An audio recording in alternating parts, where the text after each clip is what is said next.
Hello, good afternoon all. Welcome to the ambitious commerce academy Pune.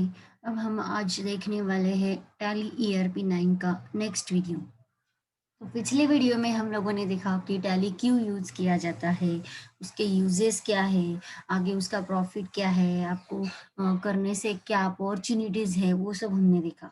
उसके बाद हमने देखा कि अकाउंटिंग के लिए टैली सीखने के लिए हम लोगों को अकाउंटिंग की ज़रूरत है। अकाउंटिंग के लिए हम लोगों को टाइप्स ऑफ अकाउंट पता होने चाहिए। टाइप्स ऑफ अकाउंट्स में भी जो तीनों टाइप्स हैं उनके एग्जाम्पल्स पता होने चाहिए, फिर उनका क्लासिफिकेशन आना चाहिए। तो अब नेक्स्ट हम लोग ये देखने वाले हैं कि हम लोगों को अकाउंट्स पता है, बाकी सारी चीज़ें पता है, लेकिन कुछ अकाउंट्स के ऐसे अकाउंट्स भी हैं कि जो हम लोगों ने इसके पहले कभी सुने नहीं हैं। मतलब कभी हम लोगों ने ये अकाउंट्स देखे नहीं हैं या फिर कभी सुने नहीं हैं, लेकिन ये हम डे टू डे लाइफ में यूज़ कर रहे हैं। लेकिन इनका जो ये पर्टिकुलर नेम है एज़ पर अकाउंटिंग, ये हम लोगों ने देखा नहीं। हम लोगों को ये देखना है। तो फर्स्ट हम लोग क्या करेंगे? फर्स्ट हम लोग अकाउंट देखेंगे कैपिटल। कैपिटल अकाउंट क्यों देखेंगे? क्योंकि हम लोगों का जो मेन पॉइंट ऑफ व्यू है, अकाउंटिंग करने का पॉइंट ऑफ व्यू रहता है बिजनेस का जो प्रॉफिट है या फिर लॉस है वो पता होना चाहिए। तो बिजनेस का प्रॉफिट एंड लॉस कब पता चला? पहले तो हम लोगों को बिजनेस स्टार्ट करना पड़ेगा, और जब कभी हम लोग बिजनेस स्टार्ट करेंगे तो फर्स्ट इन्वेस्ट करेंगे कैपिटल। इसीलिए first term is a capital. Capital invest करेंगे मतलब हम लोग क्या करेंगे?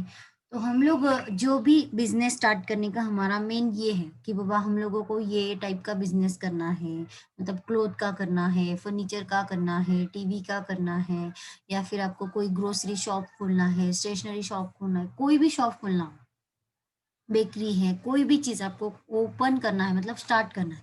तो वो बिज़नेस स्टार्ट करने के लिए आपको बहुत सारी चीज़ें हैं जो हम आप लोगों को इन्वेस्ट करनी पड़ती है, मेन इन्वेस्ट करनी पड़ती है। तो वो चीज़ें हम लोग कैसे इन्वेस्ट करते हैं या फिर जो इन्वेस्ट करते हैं उसको क्या बोला जाता है? तो ये हम लोग देखेंगे कैपिटल। फर्स्ट ऑफ ऑल अगर अगर आपने कोई भी बिज़नेस स्टार्ट करने का सोचा, तो बिज़नेस स्टार्ट करने के लिए आपको पहले कोई एक ऐसी जगह चाहिए जहाँ पे आप लोग बिज़नेस स्टार्ट करोगे, दैट इज़ द लैंड। उसके बाद अगर वो आप रेंट पे लोगे तो वो रेंट पे है, या फिर आप खुद परचेज़ करोगे तो वो आपका हो गया। उसके बाद प्लांट एंड मशीनरी है, या फिर आपका शॉप है, जो भी है। उसके बाद आपको वहाँ पे थोड़ा बहुत फर्नीचर लगेगा।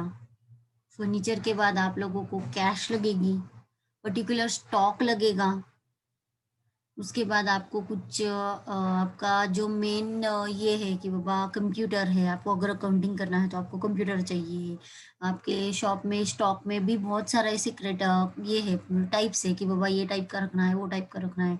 उसमें आप लोग डिवाइडेशन करोगे, ये सारी चीज़ें आप लोगों को प्रॉपर्टी में इन्वेस्ट करनी पड़ेगी, मतलब बिजनेस में इन्वेस्ट करनी पड़ेगी। तो आप जो भी इन्वेस्ट करोगे वो सारी चीज़ें आप लोग कहाँ से? तो उसके लिए आप लोगों को कैश लानी पड़ेगी, क्योंकि वो परचेज करने के लिए आपको कैश चाहिए। तो वो भी चीज़ें आप लोग जो लाते हो, एक तो आप खुद का इन्वेस्ट करते हो, खुद के पास की कैश यूज करते हो, या फिर किसी के पास से लोन लोगे, बैंक लोन लोगे, किसी फ्रेंड्स के पास से लोगे, रिलेटिव के पास से लोगे। वो सारी चीज़ें आज ना कल आपके बिजनेस को वापस किसी को देनी है, तो वो आपका हो गया कैपिटल। समझ में आया? और ये जो सारी चीजें हैं ये आपकी हो गई एसेट। ये आपकी सारी चीजें हो गई एसेट, और जो आपने मेन यूज किया है वो है कैपिटल। तो आपको यहाँ पे दिया है, देखो, the owner of business who have invest amount in the business to start the business, that is loan taken by proprietor to the business, which also mean that the capital is one of the liability of business. Capital में be in form of cash और asset. देखो, capital तो दो ही type का रहता है, एक तो कैश और असेट्स। दूसरी टाइप ये है कैपिटल कभी भी लाइबिलिटी है, क्योंकि आपको कभी ना कभी वो वापस देना है। आपके बिजनेस में आपने जो इन्वेस्ट किया है वो आप लोग कभी ना कभी यूज करोगे कैश। उसके बाद आप अगर किसी के पास से लोन लाए हो तो वो लोन का आपको पेमेंट करना पड़ेगा। किसी फ्रेंड से है, रिलेटिव है, बैंक है, कोई भी हो, आपको वो पेमेंट करना है। इसीलिए कैपिटल को कभी भी लाइबिलिटी बोला जाता है। ओके, ठीक है। नेक्स्ट है ड्रॉइंग विड्रॉल्स। तो जो मैंने पहले वाले थिंग्स में बोला था कि आपको जो भी पैसे आप लोगों ने इन्वेस्ट किए हैं वो वापस ले लोगे, या फिर आप लोग बिजनेस में से यूज करोगे ये अमाउंट, वो आपकी खुद की कैश यूज करोगे, ये ड्राइंग हो सकता है। लेकिन मेन जो ड्राइंग है ये ड्राइंग है मतलब आप देखो कि बिजनेस कोई एक पर्टिकुलर एक ह्यूमन बीइंग नहीं है, ये एक बिजनेस टाइप ऑफ बिजनेस है। तो ये जो बिजनेस है इसको कभी वो कभी खुद बीमार नहीं पड़ता, उसको कभी कुछ नहीं होता, that is not a natural person. तो ये कभी बीमार नहीं पड़ेगा, तो इसका कभी इंश्योरेंस नहीं होगा, ये खुद कभी घूमने नहीं जाएगा, इसका कोई ये नहीं कि बाबा मुझे आज बोर हो रहा है, मैं नहीं करूंगा, मेरा ये है, मेरा वो है। उसके कोई ये मतलब ये नहीं है कि बाबा कंडीशंस नहीं है। तो फिर उसको बाकी सारी चीजें लगेगी नहीं। फॉर एग्जाम्पल उसको कभी एलआईसी निकालनी नहीं पड़ेगी, उसकी कभी फैमिली नहीं है, उसको कभी घूमना नहीं है, उसका कभी मेडिकल नहीं होगा। तो ये सारी चीजें होगी किसकी? जो बिजनेस का ओनर है उसकी, या फिर वो ओनर के फैमिली की। तो बिजनेस क्या करेगा? बिजनेस देखो, ओनर ने बिजनेस स्टार्ट किया, और अगर ओनर कभी कल परसों कभी उसका डेट हो गया, तो ऐसा नहीं है कि वो बिजनेस बंद होगा। कोई ना कोई टेक ओवर करेगा, उनकी फैमिली में से करेगा, दूसरा कोई करेगा, या फिर वो सारी चीजें उनके पास जो बिजनेस में है वो सारी चीजें यूज करके सेल करके फिर बिजनेस बंद कर देंगे। लेकिन ऐसे ऑटोमेटिक बंद नहीं होगा। तो ये सारी चीजें ये हैं कि आपको ड्राइंग में कैसे यूज करेंगे। तो पहली बात, वो जो ओनर है, वो ओनर खुद के लिए कभी भी कोई भी कैश बिजनेस में से यूज करेगा, खुद के लिए या फिर फैमिली के लिए, किसी भी चीज के, जिसका बिजनेस को कुछ भी प्रॉफिट नहीं, जिसका बिजनेस को कुछ भी प्रॉफिट नहीं है। मतलब अगर वो ओनर बीमार पड़ गया तो उससे भी उसका मेडिकल एक्सपेंसेस हो गया, तो उससे कुछ बिजनेस का प्रॉफिट है नहीं। या फिर कभी वो कुछ कहीं पे घूमने गया, तो उसका कोई प्रॉफिट है बिजनेस को? नहीं। लेकिन बिजनेस रिलेटेड अगर घूमने गया तो ठीक है, तो वो ड्राइंग नहीं होगा। लेकिन पर्सनल होगा तो वो कुछ यूज नहीं है। उसके बाद उसके फैमिली का कुछ होगा, एजुकेशन एक्सपेंसेस, या फिर उनके चिल्ड्रन के कहीं पे घूमने जाने के स्कूल एक्सपेंसेस, या फिर उन लोगों के कुछ मेडिकल एक्सपेंसेस, फैमिली के फादर मदर के एक्सपेंसेस, ये सारे एक्सपेंसेस ड्राइंग में आएंगे। समझ में आया? तो देखो यहाँ पे दिया है, the owners of business who have invested amount withdraw fund for his or for her personal use is called as drawing. मतलब एग्जाम्पल भी दिया है, withdrawal for personal use, travelling expenses for personal use, LIC paid for own or spouse, children, family. देखो LIC मतलब life insurance, तो खुद के लिए हम लोग एलआईसी लेकर निकालते हैं। लेकिन अगर हम लोगों ने अलग सा कोई इंश्योरेंस निकाला, मतलब बिजनेस रिलेटेड, हमारे बिजनेस का इंश्योरेंस, गोडाउन का इंश्योरेंस, स्टॉक का इंश्योरेंस, तो वो ड्राइंग में नहीं जाएगा। लेकिन खुद का अगर इंश्योरेंस निकालोगे तो वो ड्राइंग में जाएगा। ओके, ठीक है। तो नेक्स्ट टर्म है आउटस्टैंडिंग एक्सपेंसेस। मैंने आप लोगों को जब पर्सनल एक्सपेंसेस के एग्जांपल दिए थे, रिप्रेजेंटेटिव पर्सनल एक्सपेंसेस, तब मैंने आपको बोला था कि आउटस्टैंडिंग क्या है, इसका मीनिंग क्या है, मैं आपको बाद में बोलूंगी। तो बहुत ही सिंपल है। आउटस्टैंडिंग तो पता नहीं, लेकिन एक्सपेंसेस तो पता है। तो एक्सपेंसेस मतलब हमारा खर्चा। तो एक्सपेंसेस का जो है यहाँ पे दिया है, देखो, expenses accrued but not paid. मतलब एक्सपेंसेस है लेकिन हमने अभी तक पेड नहीं किए हैं। ऐसे कौन से एक्सपेंसेस रहते हैं? तो यहाँ पे दिए है, देखो, लाइट बिल है, हमारा रेंट है, बहुत सारी चीजें। मतलब फॉर एग्जांपल कैसे कि ये मंथ का एक्सपेंसेस है। फॉर एग्जांपल अभी चल रहा है जनवरी, तो जनवरी का एक्सपेंसेस हम लोग कब पेड करते हैं? फेब्रुवरी को। मतलब हमारा लाइट बिल, जनवरी का लाइट बिल हम लोग कब पे करते हैं? फेब्रुवरी को। फेब्रुवरी का मार्च को।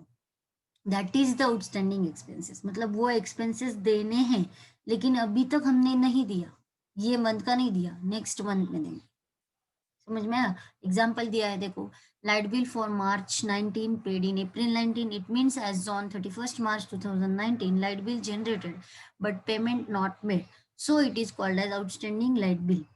Outstanding expenses is a personal account and it is treated as liability. ये भी हमारी लाइबिलिटी है।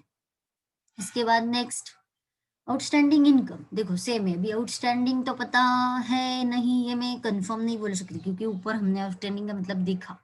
लेकिन आपको इनकम पता है। इनकम मतलब क्या? जो भी हमारा प्रॉफिट है वो। तो सेम थिंग है, जो हमारा इनकम एक्रूड है बट हम लोगों को मिला नहीं, सेम। मतलब अगर हमारे हमारे हमने हमारी कोई चीज रेंट पे दे दी है, वो हमारी ये मंथ का रेंट हम लोगों को नेक्स्ट मंथ को मिलेगा। हमारी सैलरी है, बहुत सारी ऐसी चीजें हैं जो ये मंथ में मिलने वाली है, लेकिन ये मंथ की है, लेकिन मिल रही है नेक्स्ट मंथ में। एफडी का इंटरेस्ट है, देखो यहाँ पे एग्जांपल में दिया है, interest on FD accrued in March but actually interest received in next month. So for March month it is outstanding income. ये हमारा आउटस्टैंडिंग इनकम है, ये समझ में आया? तो आउटस्टैंडिंग एक्सपेंसेस और आउटस्टैंडिंग इनकम, ये दोनों में जो फर्क है ये समझ में आया। बहुत ही सिंपल फर्क है जो आप लोग डिफरेंस में भी निकाल सकते हो। आउटस्टैंडिंग कॉमन चीज निकाल दो पहले, देखो एक्सपेंसेस इनकम, तो आउटस्टैंडिंग ऊपर लिख लो। और एक्सपेंसेस क्या है? एक्सपेंसेस मतलब जो हमारा आउटस्टैंडिंग एक्सपेंसेस है, मतलब जो हमारा ये मंथ का है वो हम लोग नेक्स्ट मंथ में पे कर रहे हैं। और इनकम मतलब जो हमारा ये मंथ का है लेकिन हम लोगों को मिल रहा है नेक्स्ट मंथ में। दोनों में सेम है, ये मंथ का नेक्स्ट मंथ, लेकिन ये एक्सपेंसेस एंड ये है इनकम। नेक्स्ट हम लोग देखेंगे prepaid expenses. Prepaid expenses means what? Expenses which are paid in advance, that is the expenses हम लोगों ने एक्सपेंसेस पहले ही पेड कर दिए। फॉर एग्जांपल हमारी स्कूल फीस है, या फिर हमारी ट्यूशन फीस है, ये जो सारी चीजें हैं, इंश्योरेंस है, हम लोग पहले से ही पेड कर देते हैं, एडवांस में पेमेंट करते हैं। या फिर हम लोगों ने कोई रेंट पे कुछ दिया लिया होगा, शॉप है, बिल्डिंग है, या फिर हम लोगों ने घर लिया है तो हम लोग उसका कुछ एडवांस पेमेंट करते हैं। कुछ बुक किया होगा तो उसका कुछ हम लोग एडवांस पेमेंट करते हैं। That is the prepaid expenses. It is an asset, because ये अगर हम लोगों को नहीं मिला तो हम लोगों का ये प्रॉपर्टी में जाएगा, हम लोगों को ये वापस अमाउंट मिलेगी। जो चीज का हम लोगों ने एडवांस पेमेंट किया है वो चीज अगर हम लोगों ने नहीं ली तो उसकी अमाउंट हम लोगों को मिलेगी। फॉर एग्जाम्पल देखो यहाँ पे दिया है इंश्योरेंस। अभी देखो इंश्योरेंस हमारी एसेट है ना, क्योंकि आज हमने इंश्योरेंस लिया है, नेक्स्ट फ्यूचर में हम लोगों को इसका यूज होने वाला है। That is prepaid insurance, paid in this year but for next year, मतलब हम लोग क्या यूज करें, नेक्स्ट ईयर हम उसका यूज होगा। For next pre received income, कोई कोई लोग इसको प्रीपेड इनकम भी बोलते हैं, prepaid expenses and prepaid income. ये प्री रिसीव्ड इनकम मतलब income which is received in advance. Pre received income मतलब ये इनकम हम लोगों का पहले ही हम लोगों ने ले लिया है। फॉर एग्जाम्पल हमारा एक शॉप है, हमारे पास किसी ने एडवांस पेमेंट दिया है तो वो हमारा प्री रिसीव्ड इनकम है। मतलब हमने उसको बदले में जो चीज देनी है वो चीज दी नहीं, वो गुड्स दिया नहीं है, लेकिन उसका हम लोगों ने ऑलरेडी एडवांस पेमेंट ले लिया है। हाँ, that is the pre received income. Next purchase. In simple terms purchase is buy some things. Purchases may be cash purchase और credit purchase। मतलब हम लोगों ने कुछ भी खरीदा है तो उसको हम लोग परचेज बोलेंगे। और वो दो ही चीजों में होता है, एक तो कैश परचेस और दूसरा है क्रेडिट परचेस।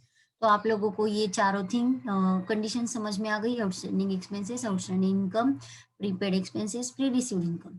नेक्स्ट टर्म तो परचेस, वो तो हम लोग ऐसे भी यूज करते हैं, इसका अकाउंटिंग पता होने से पहले भी हम लोगों को नाम पता था परचेस का। इसके बाद हम लोगों को सेल्स का भी नाम पता है पहले से। क्या है sales? Sales is selling something, that is selling goods, assets or any other such things। ये है सेल, मतलब जो भी हम लोग सेल कर रहे हैं, हमारी असेट्स है या फिर ऐसी कुछ कोई चीज है जो हम लोग सेल कर रहे हैं, उसको बोला जाएगा sale. Next goods. Goods is a business trade, मतलब थिंग, बिजनेस ट्रेड। मैंने एग्जांपल दिया है, देखो अंबुजा सीमेंट डीलर, मतलब cement is a goods. Main जो चीज गुड्स में पर बेच रहे हो या फिर खरीद रहे हो उसको बोला जाएगा goods. Next investment. Investment money from where you are accepting you something returns, so where person invested that called investment। मतलब आप लोगों ने क्या किया, इन्वेस्टमेंट कुछ की है, मतलब आप लोगों का गोल्ड इन्वेस्टमेंट है या फिर सिल्वर में इन्वेस्टमेंट है, प्रॉपर्टी में इन्वेस्टमेंट है, आप लोगों ने कुछ परचेस करके लिया है जिसकी प्राइस फ्यूचर में बढ़ेगी ही, कम नहीं होगी, उसका डेप्रिसिएशन नहीं होगा ज्यादातर। That is the investment. Next financial year. In India for preparation of financial year statement, financial year follow in 31 March. हम लोगों का अकाउंटिंग का ईयर कब स्टार्ट होता है? 1 अप्रैल, और एंड कब होता है? 31 March. Okay. Next bank loan. Loan brought from bank, loan में be term loan, housing loan, vehicle loan, cash credit मतलब सीसी, ओवरड्राफ्ट, ये सारे टाइप्स है लोन के। नेक्स्ट हम लोग देख रहे हैं profit and loss. Profit and loss मतलब in simple words profit is an income less expenses where is income more than expenses and where expenses is more than income it is called as loss. ये तो बहुत ही simple thing है, इसका normal formula भी आप लोग ले सकते हो। प्रॉफिट इज इक्वल टू हम लोगों का जो एक्सपेंसेस है और जो हम लोगों का इनकम है, मतलब आप लोग नॉर्मल ले लो, sale minus purchase is equal to profit हो जाएगा। Next, loss is equal to purchase minus sale. मतलब फॉर एग्जाम्पल सिंपल बोलती हूँ, अगर आपकी परचेस प्राइस है 10 रुपीज और आपकी सेलिंग प्राइस है 20 रुपीज, तो आप लोग क्या करोगे, sale minus purchase is equal to profit, मतलब 10 रुपीज आपका प्रॉफिट हो गया। और लॉस इज इक्वल टू आपकी परचेस प्राइस है 10 रुपीज और आपकी सेलिंग प्राइस है 9 रुपीज, तो 1 रुपीज आपका लॉस हो गया। That is the profit and loss. Next, assets. Assets are the things of value owned by the business. For example, cash, unsold stock, furniture, building, vehicle, shares, money due from the debtors. मतलब हम लोगों ने देखा था customers. Debtors मतलब customers, मतलब जो हम लोग सेल कर रहे हैं, जो पर्सन को हम लोग सेल कर रहे हैं उसको बोला जाएगा कस्टमर। देखो यहाँ पे दिया है एसेट्स में दो टाइप्स है, मेनली दो टाइप्स है, base on convertibility and base on existence. तो first is fix asset, current asset, ये है कन्वर्टेबिलिटी, एंड एग्जिस्टेंस में आएगा टेंजिबल एंड इनटेंजिबल। तो आप लोगों को ये क्वेश्चन होगा कि टैली के लिए हम लोगों को convertibility, existence, fix asset, current asset, tangible, intangible, ये सब कुछ याद रखने की जरूरत है या नहीं? तो इसका आंसर है नहीं। आप लोगों को ये सारी चीजें इतनी याद रखने की जरूरत नहीं। हाँ, आप लोग fix asset, current asset, tangible, intangible, ये एक बार याद रखो।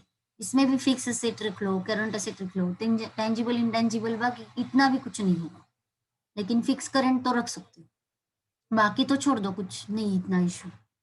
तो हम लोग देखेंगे अभी क्या देखेंगे, हम लोग पहले फिक्स असेट, करंट असेट क्या है, tangible asset and intangible asset क्या है। तो पहले देखेंगे fix asset, non current asset. Fix asset को नॉन करंट असेट भी बोला जाता है। फिक्स असेट में कौन आएगा, plant and machinery, land, building, computer, motor vehicle, long term investment, sundry debtors, stock in hand, cash in hand and bank balance. तो आप लोगों को बहुत सिंपल है fix asset and current asset में, बहुत सिंपल डिफरेंस है। देखो, land and machinery, land, building, computer, motor vehicle, long term investment. And current asset में कौन आएगा, debtor, stock, cash, bank balance, जो ज्यादातर चेंज होते रहते हैं। डेटर्स चेंज होगा, स्टॉक चेंज होगा, कैश चेंज होगा, बैंक बैलेंस चेंज होगा।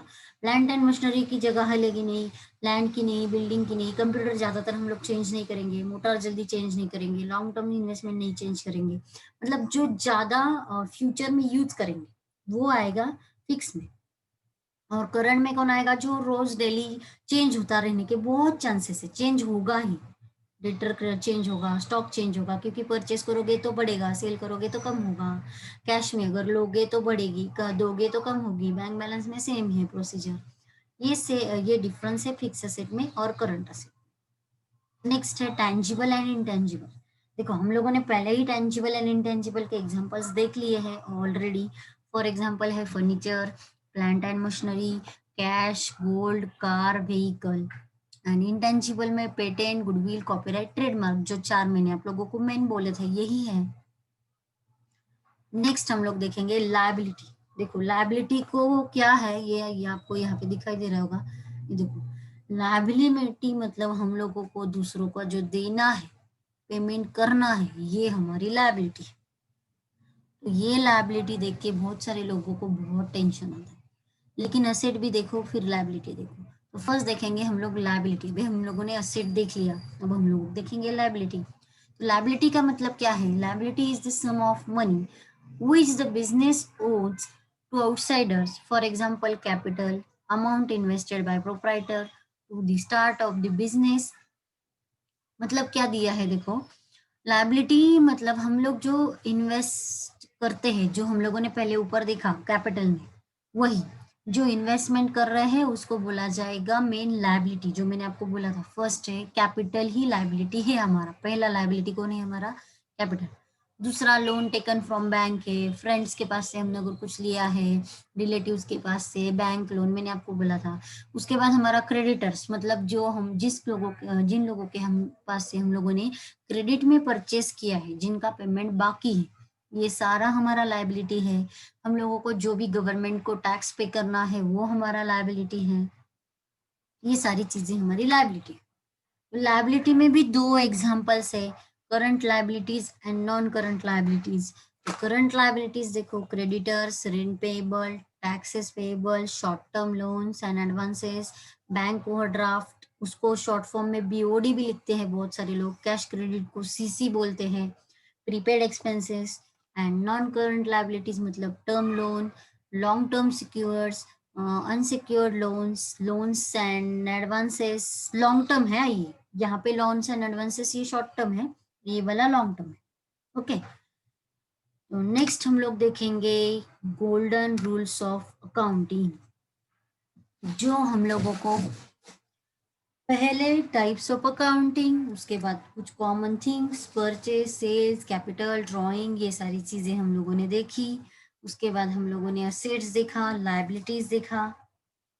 इसके बाद हम लोग देखेंगे मेन जो टाइप्स है अकाउंटिंग के, पर्सनल, रियल एंड नॉमिनल। ये टाइप्स के हम लोग जो रूल्स है, मतलब आप लोगों को ये पता है कि ये कौन पर्सनल में है, रियल में है, नॉमिनल में, लेकिन आपको अभी ये पर्सनल में गए तो पर्सनल में भी दो टाइप्स है, डेबिट है, क्रेडिट है। रियल में डेबिट क्रेडिट है, नॉमिनल में डेबिट क्रेडिट है। तो ये अकाउंट डेबिट में लिखे या फिर क्रेडिट में लिखे, ये कंफ्यूजन होगा ना। फर्स्ट आएगा डेबिट, सेकेंड आएगा क्रेडिट। तो अभी अकाउंट पर्सनल है लेकिन ये डेबिट में है या फिर क्रेडिट में है, कैसे पहचानोगे। तो इसके लिए अकाउंटिंग ने आपको एक रूल दिया है, उसको अकाउंटिंग में बोला जाता है गोल्डन रूल्स ऑफ अकाउंटिंग। ये है, फर्स्ट है पर्सनल अकाउंट का रूल, डेबिट द रिसीवर, मतलब जो भी रिसीव कर रहे हो उसको बोला जाएगा debit the receiver. And next is the credit the giver, मतलब जो भी दे रहे हो उसको बोला जाएगा क्रेडिट द गिवर। समझ में आया, बहुत ही सिंपल रूल है अकाउंटिंग का। एक तो पर्सनल अकाउंट पहचानने में भी कोई प्रॉब्लम नहीं रहता क्योंकि बहुत सिंपल है। रियल अकाउंट और नॉमिनल अकाउंट में कंफ्यूजन है, लेकिन पर्सनल अकाउंट में कंफ्यूजन ही नहीं है, इसीलिए आपको समझने में बहुत आसानी आएगी। और उसके आगे नेक्स्ट आप जब ये कंडीशन देखोगी कि ये रिसीवर है या गिवर है, दे रहे हैं या ले रहे हैं, उस हिसाब से डेबिट क्रेडिट कर दो, that is the personal account. Next आएगा रियल अकाउंट। तो रियल अकाउंट का रूल क्या है, debit what comes in, credit what goes. इसका मतलब है डेबिट में जो आएगा वो जाएगा, मतलब डेबिट में कौन जाएगा, डेबिट में जो आएगा वही, और क्रेडिट में कौन जो जाएगा वही। मतलब क्या, डेबिट को what comes in, credit what goes out. मतलब फॉर एग्जांपल मैं आपको बोलती हूँ, अगर हम लोगों ने कैश रिसीव की है तो पहले हम लोग क्या देखेंगे, कैश अकाउंट रियल अकाउंट है, तो कैश रिसीव की है मतलब कैश को हम लोग डेबिट में लिखेंगे, और अगर कैश पे की होगी तो कैश को हम लोग क्रेडिट में लिखेंगे, क्योंकि कैश रियल अकाउंट है और कैश रियल अकाउंट के रूल के हिसाब से डेबिट में कम सीन है और क्रेडिट में गोज आउट है, इसको बोला जाएगा real account, debit vote comes in, credit vote goes out. Next हम लोग देखेंगे नॉमिनल अकाउंट। नॉमिनल अकाउंट का मतलब क्या है, debit all expenses losses and credit all income gains and profits. इसका मतलब क्या है, मतलब जो भी हमारे एक्सपेंसेस है, खर्चे है, हमारा लॉस है, ये सारा जाएगा डेबिट में, और जो भी हमारा इनकम है, प्रॉफिट है, वो सारा जाएगा क्रेडिट में। फॉर एग्जाम्पल हम लोगों ने ये देखा है कि सैलरी अकाउंट नॉमिनल में आएगा, तो सैलरी अगर हम लोगों ने पे की है, हमारे एम्प्लॉयज को पे की है, तो उसको बोला जाएगा डेबिट। और अगर हम लोगों को सैलरी रिसीव हुई है, मिली है जॉब में से, तो उसको बोला जाएगा क्रेडिट। मतलब जो भी आपका मेन थिंग है, आपको कंडीशन पता होनी चाहिए, सैलरी अकाउंट पता है लेकिन सैलरी मिली है या फिर दी है ये देखो, उस हिसाब से उसको डेबिट क्रेडिट में ट्रांसफर करो। तो आपको मेन आज क्या क्या सीखा आप लोगों ने, मेन आपने ये देखा कि जो कॉमन थिंग्स है, capital account, drawing account, outstanding expenses, outstanding income, prepaid expenses, pre received income, इसके बाद purchase, sale, profit and loss, loans, ये सारी चीज़ें आप लोगों ने देखी। उसके बाद आपने क्या देखा, असेट्स क्या है, असेट्स में जो टाइप्स है वो टाइप्स देखे, लायबिलिटी के जो टाइप्स है वो देखे, मतलब अकाउंटिंग का प्रॉपर जो हम लोग बोलेंगे बेस है वो पूरा देख लिया। उसके बाद हम लोगों ने क्या देखा, 3 टाइप्स देखे, पर्सनल, रियल, नॉमिनल, मतलब जो अकाउंटिंग के मेन 2 टाइप्स है वो उनमें जो 3 टाइप्स है, मतलब पर्सनल, रियल, नॉमिनल, वो टाइप्स के हम लोगों ने मेन गोल्डन रूल देखे।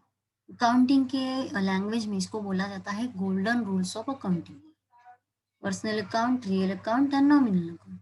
समझ में आया? इसको बोला जाएगा पर्सनल, रियल, नॉमिनल। तो आपको लर्न करने की ज़रूरत है, एक ही चीज़ ये है, personal account, real account and nominal account. इनके रूल्स अगर आप लोग लर्न कर लोगे तो अकाउंटिंग का आपका 50% स्टडी हो गया, ऐसे समझ लो। Okay, thank you for the watching.